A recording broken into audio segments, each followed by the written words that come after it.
अब एक और चीज देख लेते हैं, बहुत इंपॉर्टेंट है ये, क्योंकि हम जब एक्चुअल में प्रोग्रामिंग करेंगे तो हमें फाइल पाथ देना बहुत जरूरत पड़ने वाली है। तो एचटीएमएल फाइल पाथ में अगर जैसे आपको कोई इमेज देनी है, मैंने इमेज दिया MENG और कोई सोर्स दिया SRC।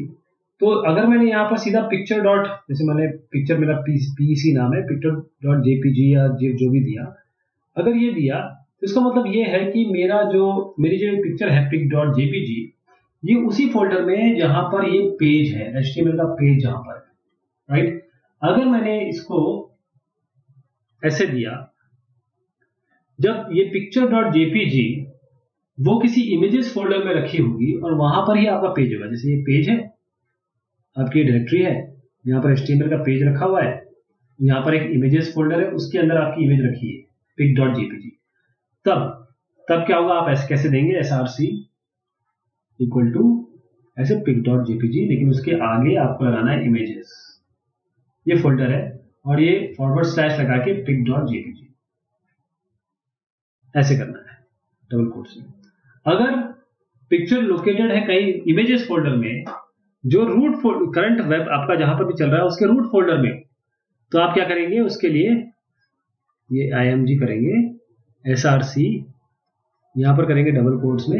अब यहां पर इमेजेस के पहले एक बैक स्लैश लगाएंगे, ये आपका रूट फोल्डर में ले जाएगा। इसका मतलब होता है रूट फोल्डर इमेजेस, और यहाँ पिक डॉट जेपीजी। अगर मान लीजिए आपकी जो इमेज है पिक डॉट जेपीजी, ये एक लेवल अप है, यानी कि आप यहाँ पर है, HTML की फाइल आपकी यहाँ पर है, इसके, और ये HTML की फाइल किसी और फोल्डर के अंदर है, मान लीजिए X फोल्डर के अंदर है, X के अंदर आपकी HTML फाइल है, और इस ऊपर वाले फोल्डर पे यहाँ पर, यहाँ इस X वाले में आपकी picture dot JPG, pic dot JPG रखी है, मतलब HTML जिस फोल्डर के है उसके ऊपर रखी हुई है। तब आप क्या करेंगे, तब उसके लिए आप डॉट डॉट यूज करते हैं, जैसे अभी आपको करके बताऊंगा, IMG SRC is equal to double quotes या दो डॉट लगाएंगे, दो डॉट के बाद आप पिक्चर डॉट जेपीजी देंगे। मतलब ये किसी फोल्डर में नहीं है पिक डॉट जेपीजी, ये HTML जहां भी रखा है उसके ऊपर वाले फोल्डर में, तो पिक, ये आपका पिक डॉट जेपीजी। तो ये आपके पाथ होते हैं। तो जो फाइल पाथ डिस्क्राइब करता है कि लोकेशन कहाँ है फाइल का, जहां पर वेबसाइट आपका जो फोल्डर स्ट्रक्चर होगा वहां पर कहाँ रखा है। तो फाइल पाथ हम यूज करते हैं लिंक करने के लिए एक्सटर्नल फाइल्स को, जैसे आपके वेब पेजेस हो गए, अलग अलग वेब पेजेस होंगे, HTML के पेजेस होंगे, ऐसी इमेजेस अभी मैंने आपको बताया। ऐसे आपके पास स्टाइल शीट होंगी, स्टाइल शीट्स CSS टाइप, ऐसे आपके पास JS होंगे, जावास्क्रिप्ट होंगे। तो एब्सोल्यूट फाइल पाथ का मतलब क्या होता है, एक एब्सोल्यूट फाइल पाथ ये फुल URL होता है इंटरनेट फाइल का। अगर आप कहीं से लेना चाहते हैं तो डायरेक्ट पूरा पाथ देते हैं, यानी कि आपका पाथ होगा HTTPS ऐसे डबल कोट में स्लैश, जहां भी आपका होगा पूरा पाथ देंगे आपको। तो जो इमेज आपका टैग है सोर्स, और जो ऑल्ट एट्रीब्यूट है ये हम ऑलरेडी डिस्कस कर चुके हैं। अब जो मैंने आपको इसके पहले बताया ये सारी चीजें, ये इसे कहते हैं हम रिलेटिव पाथ। ये पॉइंट करता है relative to the current page, आपके करंट पेज के हिसाब से रिलेशन बताता है आपको। तो हम क्या करने वाले हैं, अभी एक एक करके मैं आपको इमेजेस, ये इमेज दिखाएंगे, और कहाँ कहाँ है वहां वहां डाल डाल के दिखाते हैं इसको। तो शुरुआत करते हैं, यहां पर हम इस पे आते हैं, हमारी बेसिक फाइल बनी हुई है। यहां पर एक IMG लेते हैं, IMG और इसका सोर्स, अब सोर्स चेंज करते रहेंगे इसका, ठीक है। तो IMG SRC, और यहां पर हम देंगे डबल कोट्स में SRC, डबल कोट्स में देते हैं is equal to path. Path हम देंगे, एक पिक्चर देख लेते हैं कौन सी हमारे पास है, मान लीजिए स्माइली डॉट जेपीजी, ठीक है। इसका पाथ दे देते हैं, स्माइली डॉट जिफ आ जाएगा, और उसके बाद हम ऑल्ट वगैरह सब दे सकते हैं, वो आपको पता ही है कैसे देना है। तो हम ये सोर्स, इमेज का हमने सोर्स बता दिया, और ऑल्ट, यहां पर इमेज हमारी आनी चाहिए, उसको रन करा देते हैं। ये आपकी इमेज आ गई, ठीक, यहां तक इमेज आ गई। अब मैं कहता हूं कि ये जो फोल्डर इमेज, यहां पर मेरी फाइल है जिससे मैं काम कर रहा हूं, ये यहां पर एक इमेजेस फोल्डर है, इसी फोल्डर में इमेजेस फोल्डर है, उसके अंदर ये hp.jpg है। तो मैं अब ये, हमें स्माइली भी डाल देता हूं यहां पर। अब मुझे स्माइली एक्सेस करना है, स्माइली अब तो यहां नहीं रही, अब मुझे स्माइली एक्सेस करना है। तो उसके लिए मुझे क्या करना पड़ेगा, उसके लिए मुझे करना पड़ेगा, यहाँ मुझे प्रॉपर बताना पड़ेगा कि इमेजेस में स्माइली डॉट जिफ है। अगर मैं इसको नहीं लिखता हूँ, देखिए पहले आप देखिए, कंट्रोल एक्स करता हूँ, ऑल्टरनेट टैग दे दें क्योंकि नहीं दिखाई देगी। अब ऑल्टरनेट टैग में कुछ देख लीजिए, कुछ सॉरी लिख देते हैं, ऑल्टरनेट टैग हो गया। अब इसको रन कराते हैं,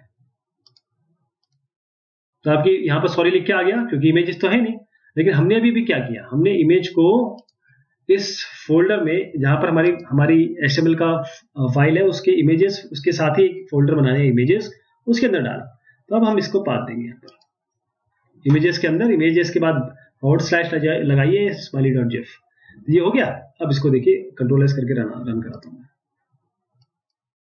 ये आ गई, राइट। अब देखिए इसको थोड़ा सा और आगे बढ़ाते हैं। जो रूट है, या फिर आप एक काम करिए, इसके पिछले फोल्डर में डालेंगे। अब यहां पर जाइए, अब हम इस स्माइली को उठाते हैं और कट करते हैं इसको, और अब हम यहां बाहर वाले फोल्डर में आते हैं, HTML5 से भी ऊपर यहां के डाल देते हैं इसको। ठीक, अब मुझे इस पे जाना है। अब मैं अगर इसको रन कराता हूं तो मुझे सॉरी मिलेगा, ये सॉरी आ गया।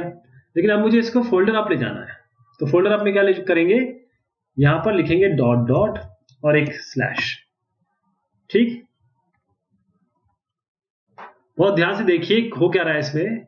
हम यहां पर जा रहे हैं, हमारे पास एक फोल्डर है जिसके अंदर हमारी HTML फाइल रखी है। हम इसके ऊपर गए एक, और यहां पर हमने ये रख दिया। ठीक है, तो इसमें क्या है कि ये इमेजेस की जरूरत नहीं पड़ेगी। आप बस केवल इतना कह दीजिए कि डॉट डॉट मतलब जिस भी फोल्डर में हमारी HTML फाइल है उसके एक अप चले जाइए आप। ठीक है, इसको रन कराते हैं और क्रोम में, तो ये आपकी स्माइली डॉट इमेज आ गई। तो एक लेवल अप गए। और अगर आपको रूट लेवल पे ले जाना है, अब रूट लेवल तो हमारा कुछ है नहीं क्योंकि हम कोई वेबसाइट में नहीं, वेब सर्वर पे काम नहीं कर रहे हैं, बस उसका तरीका बता देता हूं आपको। रूट लेवल पे ले जाना है तो यहाँ पर मान लीजिए आपके इमेजेस में रखी है या जहां पे रखी है उस फोल्डर का आप उस आगे, जैसे मान लीजिए इमेजेस में रखी है, यहां पर आप दे दीजिएगा ये वाला, ये रूट होता है। ये रूट, इसका मतलब होता है स्लैश का रूट, आपको सबसे ऊपर ले जाएगा। तो कोशिश ये करिए कि आप रिलेटिव पाथ यूज करें। जब आप रिलेटिव पाथ यूज करेंगे तो आपके पेज जो है वो करंट बेस URL से लेके जाएगा। तो सारी लिंक आपकी प्रॉपर काम करेगी, चाहे लोकल होस्ट पे हो या किसी पब्लिक डोमेन पे या फ्यूचर पब्लिक डोमेन्स पे आप लेके जाने वाले हैं। तो ये बहुत इंपॉर्टेंट चीज थी क्योंकि बहुत सारी फाइलें इस तरीके से आप कॉल करने वाले हैं और यूज करने वाले हैं। तो ये बात हुई हम आपके पाथ। अब हम बात करते हैं HTML के हेड एलिमेंट की। ये आप देख रहे हैं, ये हेड एलिमेंट, ये कंटेनर है मेटा डेटा का। तो ये डेटा अबाउट डेटा दिखाता है, इसके बारे में बात कर रहे हैं। इसमें ये HTML टैग और बॉडी के बीच में लिखा जाता है। HTML मेटा डेटा ये डेटा बताता है। मेटा डेटा कभी भी डिस्प्ले नहीं होता है। Meta data typically title, character set, style, link, script और बाकी मेटा इंफॉर्मेशन डिस्क्राइब करता है। तो इसमें क्या क्या आ सकता है यहाँ पर इस हेड के अंदर आपका आ सकता है, हेड के अंदर हम डाल सकते हैं title, you can have a title, ऐसे करके। मैं हेड के बारे में बता रहा हूं आपको। तो अगर ये आपका हेड है तो इसके अंदर आप डाल सकते हैं टाइटल अब अभी हमारे पेज में डला ही हुआ, इसको एंडिंग टैग में देंगे, स्टाइल डालेंगे और Meta information, data about data, ऐसी लिंक डालेंगे, ऐसी आप स्क्रिप्ट डाल सकते हैं, ऐसी बेस है। तो टाइटल एलिमेंट तो खैर आपने देख लिया, ये डिफाइन करता है टाइटल, और ये जो भी पेज होगा उसको उसका टाइटल देता है। जब भी इसको फेवरेट में ऐड करेंगे तो ये टाइटल से आपके ऐड होगा, और ये आपके सर्च इंजन के रिजल्ट पे टाइटल बहुत इंपॉर्टेंट होता है। ये आपके सर्च इंजन रिजल्ट में टाइटल ही आएगा, राइट।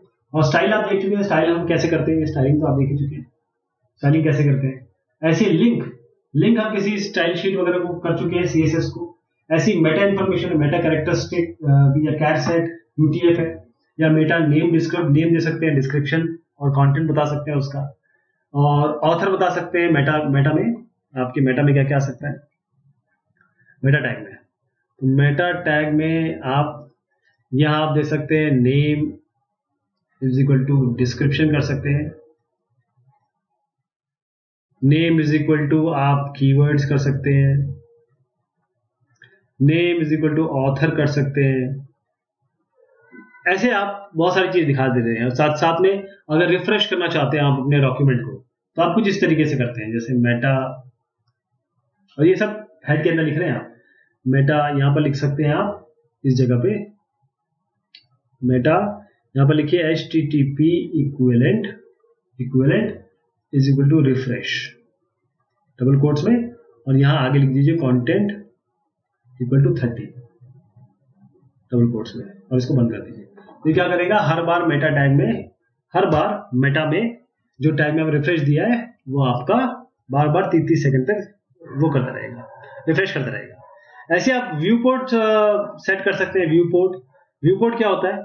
व्यू पोर्ट जो मेटा में व्यू पोर्ट होता है, HTML5 में आया है कि आप वेब डिजाइनर एक तरीका हो गया ताकि वो व्यू पोर्ट पे कंट्रोल ले सके मेटा टैग से। तो व्यू पोर्ट एक यूजर विजिबल एरिया है वेब पेज का, ये डिवाइस के हिसाब से वेरी करता है, तो मोबाइल फोन में छोटा हो, कंप्यूटर स्क्रीन में बड़ा हो। तो मेटा के लिए आप क्या करेंगे, व्यू पोर्ट के लिए उसको इस तरीके से करते हैं। देखिएगा ये ऐसे बताता हूं आपको, यहाँ पर करेंगे आप ऐसे मेटा में हमेशा मेटा से शुरू करते हैं क्योंकि इंफॉर्मेशन अबाउट द डॉक्यूमेंट है।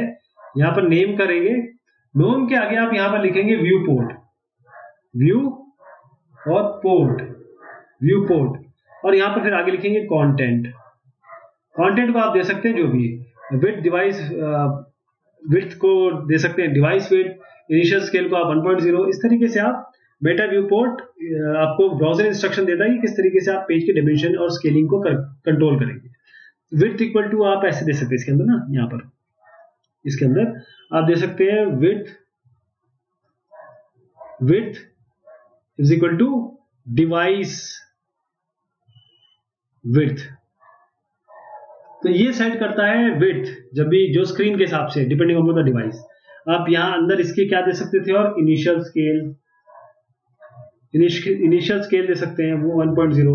जूम लेवल आपका जो होगा वो डिसाइड होगा इससे। तो ये बहुत इंपॉर्टेंट बात है आपके इसकी,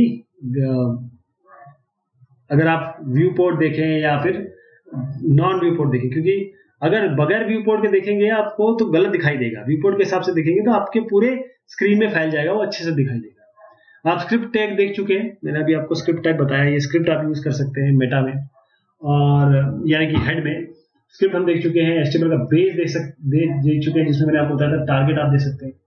टारगेट अगर देखेंगे अंडरस्कोर ब्लैंक, ऐसा आपको याद होगा, जो हमको बताएगा कि किस जगह पे जाना है, क्या दिखाना है, कैसे दिखाना है। आप HTML5 स्टैंडर्ड के हिसाब से अगर देखा जाए तो आप जो हेड है HTML बॉडी और हेड, उसको आप एमिट कर सकते हैं। यानी कि मैं अगर HTML5 के हिसाब से इस हेड को हटा दूं, बहुत इंपॉर्टेंट बात बता रहा हूं आपको, अगर मैं इस हेड को हटा दूं, HTML5 का स्टैंडर्ड है, मैं हेड को हटा सकता हूं, मैं बॉडी को हटा सकता हूं, बॉडी टैग को हटा सकता हूं, और अगर मैंने कोई हेड टैग दिया हुआ है तो वो भी हटा सकता हूं। हेड, HTML, बॉडी तीनों हटा सकता हूं। तो ये बड़ा फायदेमंद होता है HTML5 में, क्योंकि बार बार चीजें लिखनी नहीं पड़ती है। तो कंट्रोल एस करते हैं इसको और रन कराते हैं, क्या दिखता है इसमें। अगर यहाँ पे दिख रहा है, अच्छा इमेज हमने सेव नहीं किया, ये स्टार है ना, इसको हम हटा दें, माई टाइटल यहाँ पर आ जाएगा, कुछ कंटेंट लिख देते हैं इसमें बस H1 में, हेलो। अब इसको रन कराते हैं, तो ये हेलो आ गया। देखिए ना, तो हमने इसमें कुछ HTML से शुरू किया, ना इसमें बॉडी दी, ना इसमें हेड दिया, तब भी ये चल रहा है। ये बड़ी एक इंपॉर्टेंट बात है इसकी। अब हम एक बहुत इंपॉर्टेंट टॉपिक देख रहे हैं, क्योंकि जो HTML5 में आया वो आपको समझना पड़ेगा। मैं चाहता हूं कि मुझे कुछ इस तरीके से दिखाई दे, मेरा इस तरीके से पेज हो, इस पेज में मुझे यहाँ कुछ आपका कुछ हेड टॉपिक हो, कुछ यहाँ पर फुटर हो, जैसे कॉपीराइट वगैरह, एक फुटर वगैरह हो, एक लेफ्ट पार्टीशन हो, यहाँ मेरा कंटेंट दिखाई दे।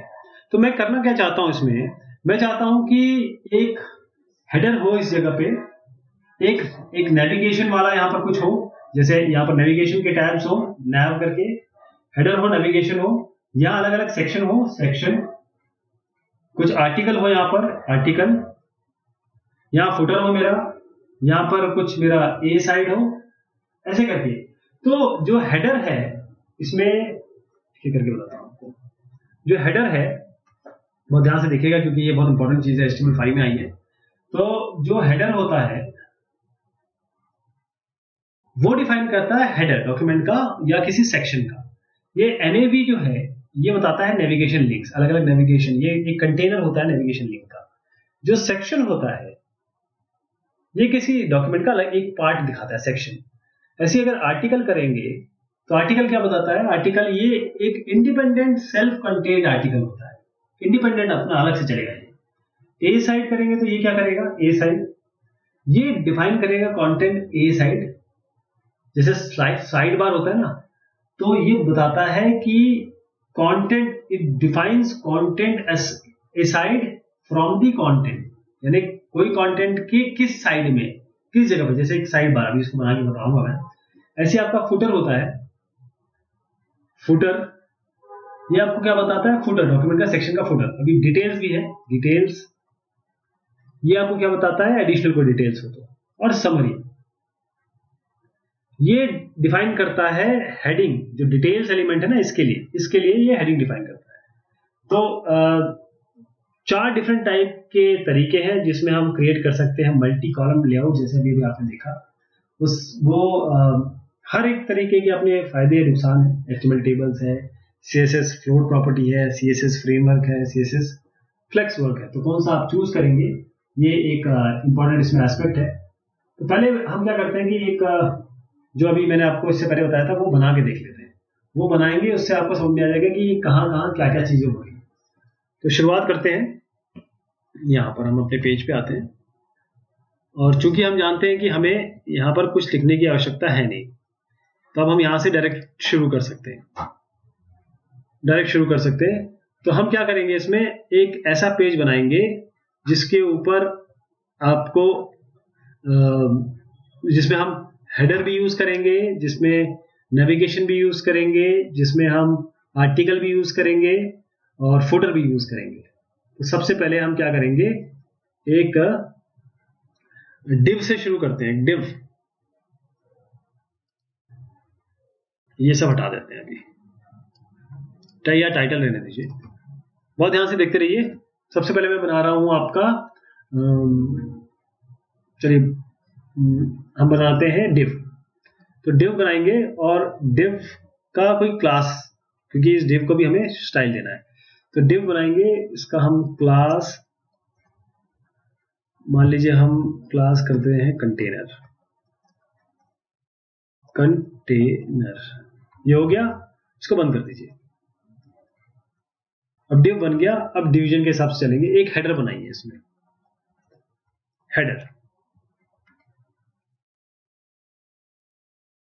हेडर में आप एक H1 रख दीजिए, कुछ भी जैसे आपको शो करना हो। तो मैं एक हेडर को क्लोज कर देता हूं पहले, और इस हेडर में हम एक हेडिंग डाल देते हैं।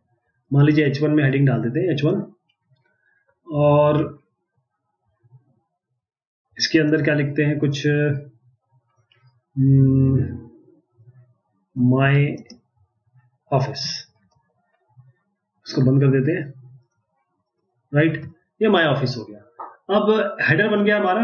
अब किस पे जाएंगे, कुछ नेविगेशनल टैब बना देते हैं, नेविगेशनल टैब। अभी इसको हम यूज नहीं करेंगे क्योंकि हमें पाथ देने पड़ेंगे अलग अलग, लेकिन बना देता हूं कि नेविगेशन पाथ आपको दिखाई दे। कैसे बनते हैं, हम नैव से बनाएंगे।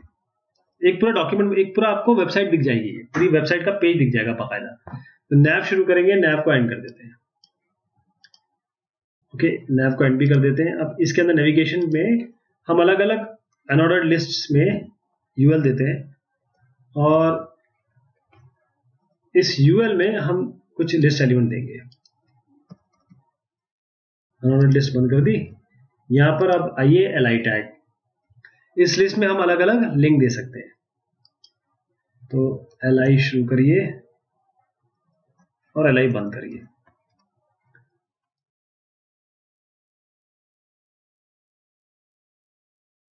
शुरू करके एलआई बंद कर देते हैं, और एक कुछ दे दीजिए, इसमें एच रेफरेंस दे देते हैं। पूरा एक वेब पेज दिखाई देगा आपको। इसमें एक एंकर टैग डाल देते हैं, एंकर, क्योंकि जब तक एंकर नहीं होगा वो किस लिंक में ले जाएगा आप। href कर देते हैं इसको, और इज इक्वल टू से सम हैश राइट। href हैश कर दिया। इसके अंदर आप लिख दीजिए, मान लीजिए कंपनी, कोई भी कंपनी जो आपको पसंद आ गई, जैसे सेल्स वाला हो, कोई मेंटेनेंस वाला हो, ऐसे करके। अब एरफ थोड़ा सा बंद भी कर दीजिए इसको। एरफ शुरू किया तो एरफ बंद भी करना पड़ेगा, तो एरफ ये ए से बंद हो जाएगा ये, राइट। हमने ये काम कर दिया। इसको यहाँ पर ले लीजिए, control C control V, href सेल्स हम कर देते AMC। ये हमारा नेविगेशन वाला भी काम हो गया। अब हम आते हैं आर्टिकल पे।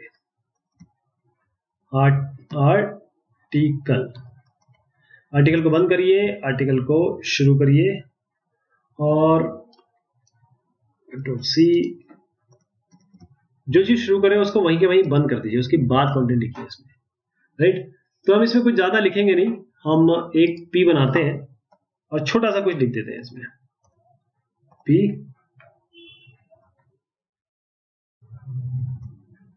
यहां पे लिख देते हैं डिफरेंट वर्क। इसे बहुत सारे कुछ लिख सकते हैं आप, कंटेंट अगर कहीं से उठा के बहुत सारी चीज लिख सकते हैं। मैं आपको केवल इसको करना बता रहा हूं आपको। डिलीट, और फिर उसके बाद हम एक फुटर भी कर देते हैं। अब फुटर आ गया, पूरा डॉक्यूमेंट अभी हमारा कंप्लीट होने वाला है। होम पे जाएंगे, फुटर पे आएंगे, फुटर को एंड भी कर दीजिए आप। फुटर में आप क्या करना चाहते हैं, आप कुछ कॉपीराइट वगैरह बताना चाहते हैं, वेबसाइट के नीचे हम बताना चाहते हैं मेरा कॉपीराइट है, तो हम यहाँ लिखेंगे कॉपीराइट। कॉपीराइट हो गया। अब इसमें एम्परसेंड कॉपी लगाएंगे तो सी का साइन आ जाएगा, जो कॉपीराइट में आता है, ये कॉपी का साइन। एम्परसेंड लगाएंगे, कॉपी आ जाएगा, सेमीकोलन दीजिए, और आप कुछ और दे सकते, जैसे mywebsite.com, ये आ जाएगा आपका। फुटर आपने बंद कर दिया, तो ये कंटेंट इसके दिखाई देगा। अब आपने डिवीजन शुरू किया था, याद है आपको, ये डिवीजन को आपको एंड करना है। ये सब एक डिव में आएगा, डिव को एंड भी करना होता है। ये हो गया आपका डिव, ठीक है। ये आपका पूरा बन गया कंटेंट आपका। यहां से यहां तक हमने एक डिव दिया, हेडर लिया, नेविगेशन बार बनाया, आर्टिकल लिख दिया। आर्टिकल आप बहुत बड़ा कर सकते हैं, और ये आपका कॉपीराइट हो गया। तो आर्टिकल थोड़ा बड़ा दिखना चाहिए। एक काम करते हैं, कुछ कंटेंट ले लेते हैं कहीं से भी, गूगल से, जो कि इस वर्क से तर्कसंगत नहीं है, केवल दिखाने के लिए कर रहा हूँ। ऐसे लिख देते हैं, ठीक। इसमें आप हेडिंग वगैरह सब कुछ कर सकते हैं, जो भी आप HTML में करते हैं। तो अब सेव करते हैं इसको। देखिए, ना तो मैंने इसमें बॉडी लिखी, ना हेडर लिखा, कुछ भी नहीं लिखा, सीधा कंटेंट डाल दिया। ये फायदा है आपके HTML5 का। लेकिन ऐसा मत करिएगा, क्यों?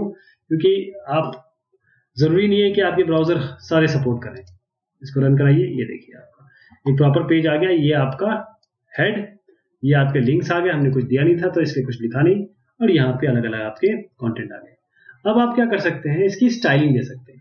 इसकी अलग अलग स्टाइलिंग, अलग अलग कलर में अलग अलग स्टाइलिंग ऊपर दे सकते हैं। जैसे div डॉट कंटेनर के लिए अलग दे देंगे, और हेडर फुटर के लिए अलग दे देंगे, नेविगेशन के लिए अलग दे देंगे, नेविगेशन UL के लिए अलग दे देंगे, नेविगेशन ULA के लिए अलग दे देंगे। तो मैं ऑलरेडी आपको बता चुका हूं, तो मैं इसको लेता हूं कहीं से, केवल इसको दिखाने के लिए। वो आप ऑलरेडी सीख चुके हैं। जस्ट फॉर कंप्लीशन पर्पस मैं आपको यहाँ पर एक स्टाइलिंग दे देता हूं, ताकि स्टाइल से थोड़ा सुंदर दिखाई दे। तो आपकी वेबसाइट कुछ इस तरीके से बन गई, वेब पेज बना दिया। अब इसमें कुछ स्टाइल मैं डाल देता हूं। स्टाइल डालने के लिए आप देखिएगा कि मैंने कहीं से स्टाइल उठाया W3 स्कूल से, और मैं यहाँ पर स्टाइल डायरेक्ट डाल देता हूँ। अब ये स्टाइलिंग है, इसमें देखिए पहले मैं डिव कंटेनर, ये मेरा डिव कंटेनर है, इसके हिसाब से यहाँ स्टाइलिंग हो जाएगी। हेडर फुटर दिया हुआ है, यहाँ हेडर फुटर है, ये हेडर है, ये फुटर है, इसकी स्टाइलिंग हो जाएगी कुछ। और फिर हमने नेविगेशन में नैव का अलग स्टाइलिंग है, नैव UL अंडर ये जनऑर्डर लिस्ट है, उसके एंकर टैग की अलग है, आर्टिकल की अलग है। तो अलग अलग स्टाइलिंग आप दे सकते हैं। ये केवल एक जनरल पर्पस है दिखाने के लिए। तो रन कराता हूँ, थोड़ा सा आपकी जो चीज दिखाई दी थी वो और सुंदर दिखाई देगी। देखिए साहब, ये आपका आ गया, यहाँ लिंक आ गए, यहाँ पर आपका हेडर आ गया, फुटर आ गया। तो एक प्रॉपर आपने वेब पेज बना लिया, एक प्रॉपर वेब पेज बना दिया HTML लेआउट से। तो अब मैं जो आपको बता रहा था कि कौन सा चूज करना है, क्योंकि HTML लेआउट में आप क्या तरीके हैं आपके पास। HTML लेआउट में आपके पास तरीके ये हैं कि आप क्या क्या यूज कर सकते हैं। पहली चीज तो ये है आपके पास, ये आप HTML के टेबल यूज करें। सबसे बढ़िया तरीका जो पुराने जमाने से यूज होता आया है वो है आपका HTML टेबल्स। आप टेबल्स यूज कर सकते हैं। दूसरा आप यूज कर सकते हैं CSS की फ्लोट प्रॉपर्टी, और फिर उसके बाद है CSS का फ्रेमवर्क, फिर उसके बाद आपके पास है CSS का फ्लेक्स बॉक्स, CSS का फ्लेक्स बॉक्स। अब कौन सा चूज करना है? Table element. ये टेबल एलिमेंट कभी डिजाइन तो इस तरीके से हुआ नहीं था, कभी बनाया नहीं गया था कि आप इससे लेआउट बनाएं। जो पर्पस था टेबल एलिमेंट का वो टेबुलर डेटा था, तो उसको आप पेज लेआउट के लिए मत यूज करिए। पेज लेआउट जो अभी मैंने आपको दिखाया, क्योंकि थोड़ा सा दिक्कत हो सकती है, इसमें रीडिजाइन करना पड़ेगा कुछ समय के बाद। CSS फ्रेमवर्क, अगर आप फटाफट आप बनाना चाहते हैं अपने वेबसाइट को, तो आप सीधा जैसे बूटस्ट्रैप है, ये सबसे ज्यादा यूज होने वाला है अभी। बूटस्ट्रैप है या w3.css है, ये आप यूज कर सकते हैं। बूटस्ट्रैप से क्या है कि ऑलरेडी सब कुछ मिलेगा, ऑलरेडी बना हुआ, और आपको बस अपने कंटेंट डालने हैं और सारी स्टाइलिंग उसकी अपने आप से आएगी, अलग अलग थीम्स आएगी इसमें। तीसरा तरीका है CSS फ्लोट्स यूज कर लीजिए। CSS फ्लोट ये कॉमन है, क्योंकि जरूरी ये होता है कि हम CSS फ्लोट बहुत आसानी से लर्न किया जा सकता है, रिमेंबर कर सकते हैं, याद कर सकते हैं किस तरह की फ्लोट करना है, क्लियर करना है प्रॉपर्टी को। लेकिन इसका भी डिसएडवांटेज है। क्या डिसएडवांटेज है? ये फ्लोटिंग एलिमेंट जो होते हैं वो डॉक्यूमेंट फ्लो के साथ टाइड होते हैं, जो फ्लेक्सिबिलिटी को आपके थोड़ा सा रिस्ट्रिक्ट कर देंगे। तो ये अभी इस कंटेंट का नहीं है। फ्लोटिंग आप मत यूज करिए। एक फ्लोट एग्जांपल अगर आप चाहें तो उसको देख सकते हैं। CSS फ्लेक्स जो है, ये वाला फ्लेक्स बॉक्स, ये न्यू लेआउट मोड है CSS 3 का। तो ये यूज इसका ये इंश्योर करता है कि एलिमेंट प्रेडिक्टिवली काम करेगा। जब भी पेज लेआउट अलग अलग स्क्रीन साइज में जाएगा, अलग अलग डिस्प्ले डिवाइस में जाएगा, लेकिन ये इंटरनेट एक्सप्लोरर IE और 10 या उसके पहले काम नहीं करता है। तो अब इसमें ये दिक्कत आती है CSS फ्लेक्स वाले में। तो ये चार चीजें बताई आपको मैंने। अब इसमें आपको क्या यूज करना है, कैसे यूज करना है, ये आपको अपना देखना पड़ेगा, क्योंकि इसमें हम अलग अलग चीजें डाल सकते हैं। और मैं आपको इस फ्लेक्स का भी एक जरा सा टेस्ट दे देता हूँ, क्योंकि हम ऑलरेडी चीजें बना चुके हैं। तो हम केवल हम इसकी CSS स्टाइलिंग चेंज करेंगे, और आप देखिएगा ये किस तरीके से आता है, उसको मैं समझाता भी हूँ। तो हम अपने कोड में जाते हैं। अब आप देखिए, मैं फ्लेक्स का एक आपको स्टाइलिंग चेंज कर रहा हूँ। ये स्टाइल है ना, ये तो आपकी नॉर्मल CSS की है। अब हम फ्लेक्स की आपको स्टाइलिंग यहाँ पर दिखाते हैं, तब आप देखिएगा कैसे दिखता है। ये W3 स्कूल से लूंगा मैं। तो ये जो हमने स्टाइलिंग दी थी उस जगह मैं डाल देता हूं आपके फ्लेक्स की। देखिए फ्लेक्स कंटेनर। अब इसमें हमने क्या क्या बनाया था? हमने बनाया था header, footer, unordered list, navigation, article. तो उनके लिए तो है ही है, लेकिन शुरुआत क्या कैसे करते हैं? फ्लेक्स कंटेनर से। ये बताता है कि किस तरीके से ये शो होने वाला है अलग अलग डिवाइसेस में, डिस्प्ले कैसे होगा, किस तरीके से रैप होगा, सेंटर अलाइन होगा, क्या पैडिंग होगी, ये पहले डिफाइन हो जाता है। उसके बाद आप आर्टिकल के बारे में, आपके हेडर, फुटर, नेविगेशन, अंडरलाइन, इन सब के बारे में बताता है। तो ये आपको सारी मीडिया अलग अलग आपके डिवाइस के लिए आपको तैयार करता है। अब इसको मैं कंट्रोल एस करता हूँ, रन कराता हूँ। ये अभी आप अप्रिशिएट ज्यादा नहीं कर पाएंगे, आप बोलेंगे तो पहले की जैसे दिख रहा है, लेकिन बात यह है कि जब ये आप किसी डिवाइस, अलग डिवाइस में आपकी वेबसाइट आप देखेंगे तो आपको समझ में आएगा कितना फायदा है इस फ्लेक्स कंटेनर का। इस फ्लेक्स कंटेनर का बहुत ज्यादा फायदा है। आप फ्लेक्स कंटेनर यूज कर सकते हैं, CSS फ्लेक्स बॉक्स जो मैंने दिखाया, और बूटस्ट्रैप यूज कर सकते हैं। बूटस्ट्रैप तो ऑलरेडी बना होता है, तो बूटस्ट्रैप आप यूज कर सकते हैं। और CSS का आपका फ्लोट्स भी है, CSS की फ्लोटिंग। लेकिन मैंने जैसे बताया, इस फ्लोटिंग में ये दिक्कत आएगी कि ये लिंक, मतलब डॉक्यूमेंट के साथ लिंक रहता है, तो कभी कभी आपको चीजें सही से दिखाई नहीं देंगी इसमें। तो जो आपकी मर्जी हो वो आप यूज कर सकते हैं। मैंने सारे ऑप्शन आपके सामने रख दिए। टेबल मगर यूज मत करिए। बाकी आप बूटस्ट्रैप सबसे बढ़िया इंतजाम है, बहुत सुंदर, बहुत बेहतरीन वेबसाइट दिखेगी आपकी। तो ये बात हुई, आज हमने काफी सारी चीजें देखी। हमने देखा कि पाथ कैसे देते हैं, फाइल के पाथ।